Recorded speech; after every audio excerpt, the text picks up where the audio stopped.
We'll be hearing from our main speaker, Marie Logsden from Planned Parenthood of the Rocky Mountains in just a moment. But first, we want to show you this video following the tragic events in Colorado Springs. For those of you who don't know, 3 people lost their lives on November 27th in a shooting at a Planned Parenthood health center in Colorado Springs. The video we're about to show you took place days after the tragedy for our nationwide Day of Solidarity. It showcases the resolve and solidarity of the patients, staff, and supporters who are picking up the pieces and vowing to move ahead.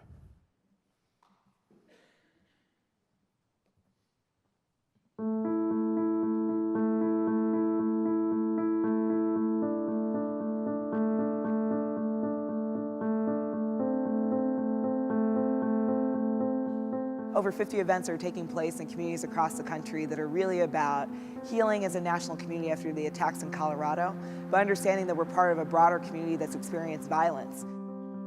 One of the things that's been most touching to me is our sense of resilience over the past week. People have stood together to say enough.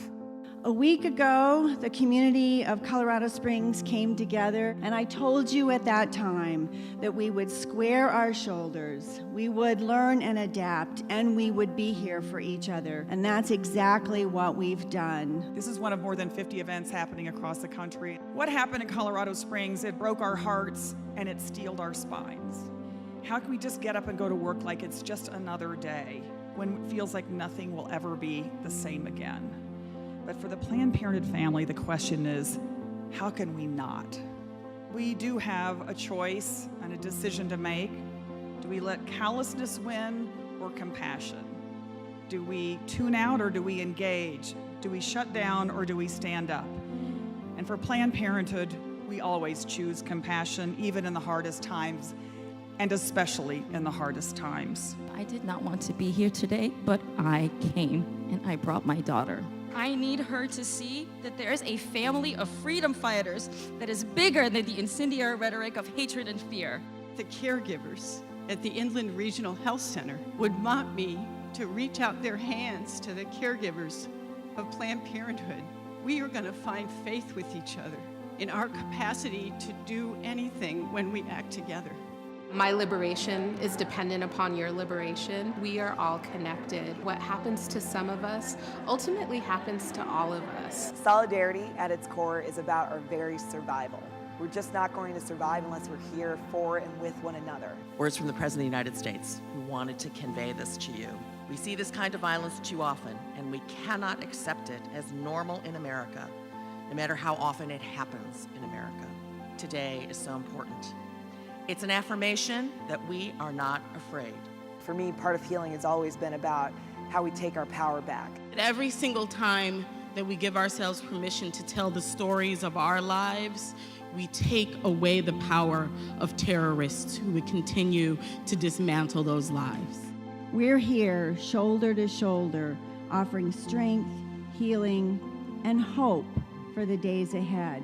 We will not be intimidated, and we will not accept this as normal. We will work for a better time.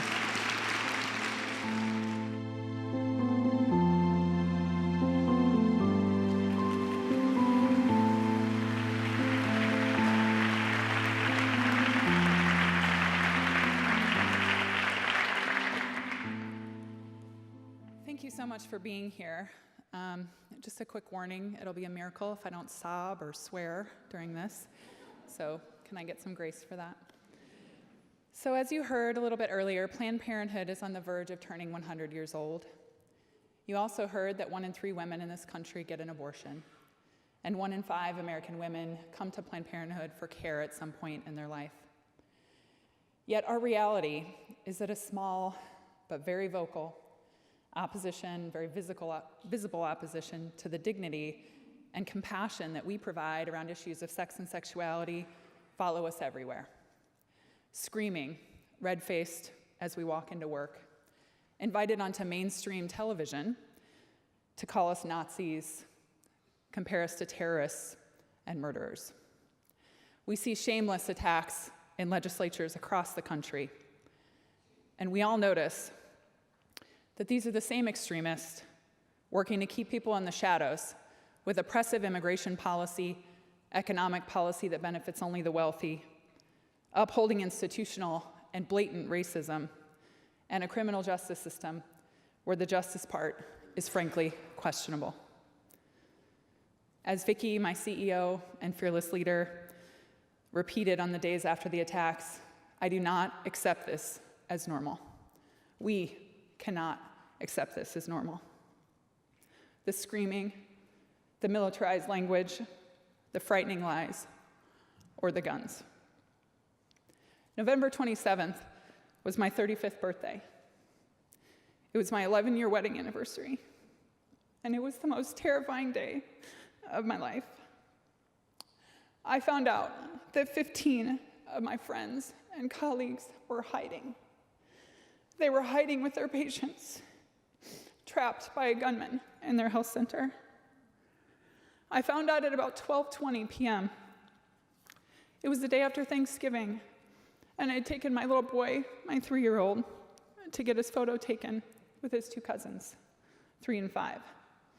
I took a break from the photo shoot, and when I picked up my phone, it almost wouldn't turn on because the data was so full. I had 57 missed calls and texts in the previous 20 minutes. The following 5 days are a bit of a blackout. I'm still having trouble recalling that time or talking about the details without my ears ringing or getting an overwhelming sense of nausea. My job as the Senior Vice President of Communications, Learning, and Diversity at Planned Parenthood was to be a part of the emergency response team as a member of the senior staff, and also to lead the communications work. I began answering calls and developing the message to support my CEO as she prepared to speak to local, national, and international media at a pace that we'd never experienced. I prepared the messages for our staff, for the board, and the community to deliver this horrible news. That first week, media calls started at 5 a.m. from the West Coast, and they stopped at about midnight from East. And I was doing my best to represent my brave, alive, hurting, and dedicated coworkers with dignity, and to honor those who died that day. Kier Stewart, Jennifer Markovsky, and Officer Garrett Swayze, to honor their loved ones, and many more who were injured, traumatized, who witnessed, who heard, and who felt, and who grieved along with us. In the first few days, we came together at vigils. We began connecting with our coworkers to hear their stories and to figure out how to support them and connect them with resources. One of my colleagues told me the story of when she was hiding. She was hiding, and she said all day she felt herself becoming more and more resolved, her breath getting slower and calmer as the shooting continued. She said that all that she could think about was that if she made it through that day, she would dedicate her life to abortion care. I learned how my friends acted bravely and according to their training, and they saved the lives of all the staff and all the patients who were in the building that day. I also learned of the ache they experienced for those who lost their lives outside their health center that they couldn't save, the fear they experienced, and the long road ahead of them. And this was the reason I kept my eyes open, my brain sharp, and my heart full in their honor. As colleagues and community, we've come together to take care of one another in remarkable and uplifting ways, and we've never wavered from our mission. We have moved out of our first phase of response, and we are dug in on recovery, and we have an eye on renewal. The day we received the building back from law enforcement, the Colorado Springs staff re-entered the building. They reflected on their experiences with support of their counselors, and they told us to get started, rebuilding the health center. Renewal is coming. Last spring, I gave a talk at the closing plenary of the Planned Parenthood National Conference. My core message was that the fever pitch of the opposition, the pace of these attacks, the escalation, was a sign that change is afoot, something to breathe through, to stand strong. that we should resist the urge to close in. I suggested that the anger we're seeing in the rising militia movement and the political rhetoric is rooted in a fear due to loss of power and control, because things are changing. That we need to be prepared to watch, but we need to march forward anyway. A brilliant and seasoned political strategist on my leadership team at PPRM called us to face the possibility that the rhetoric from those bullshit videos this summer could turn into real violence. We discussed this worst-case scenario at a meeting in October, and we did the best we could to update our plans in case the case of gun violence at our health center. And I remember sitting there typing up my section, thinking that I've never wanted to be more wrong in my life. Words matter. Violent rhetoric leads to violence. We are healing. We are hurting. We are taking turns, taking time. We are taking care of ourselves and each other. And we are continuing this gentle, compassionate, and noble mission. We have been held up by the Denver Health Center manager who posted on her Facebook page the night of the shooting with a message to her patients. Don't you worry, I'll be there at 7 a.m. to open my health center. We care, no matter what. And this was echoed by staff at abortion providers and reproductive health providers across the country as they opened their centers on Saturday morning. We're held up by the moving vigils that you held across the country, by the peace cranes that arrived, one folded for all 450 staff members at PPRM by our colleagues in Minnesota, by the giant box of handwritten notes on colorful, beautiful paper from teens here in Washington, and hundreds of handwritten notes. The food, the hugs, the talks, the voicemails, the texts, the calls, the outpouring of love on social media, that letter from President Obama, a call from Hillary Clinton, the generosity of those who sent donations to help us rebuild. We feel our community rallying from every corner. We could curl up. It would be totally reasonable to do so. We could live in fear and back away. But what I'm seeing instead is a runny nose, sorry. You don't want to see that on that big screen, it's weird.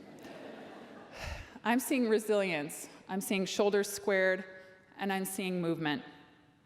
The educators from Colorado Springs and the health center staff, most of them are back to work.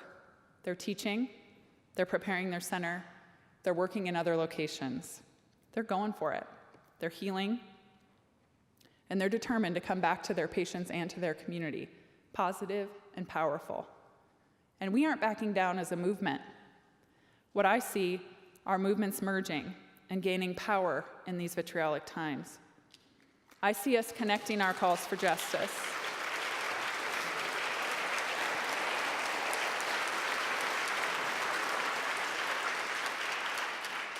I see us being accountable to one another, learning, growing, getting loud, telling our stories, and getting back up. The power is here. We own it, and it's not something that can be taken. Outside our health centers, they still scream at us, and yet we open those doors every day. We say yes. We'll provide you that basic health care and life-saving cancer screening. Yes. The testing you need, the answer is yes. Will we provide your abortion today? Yes. Will we talk about your erection? Yep. Will we talk about HIV? Yes. Will we talk about pleasure? Yes. We'll talk about rape, about eating disorders, about race, about suicide, about STDs, about gender identity.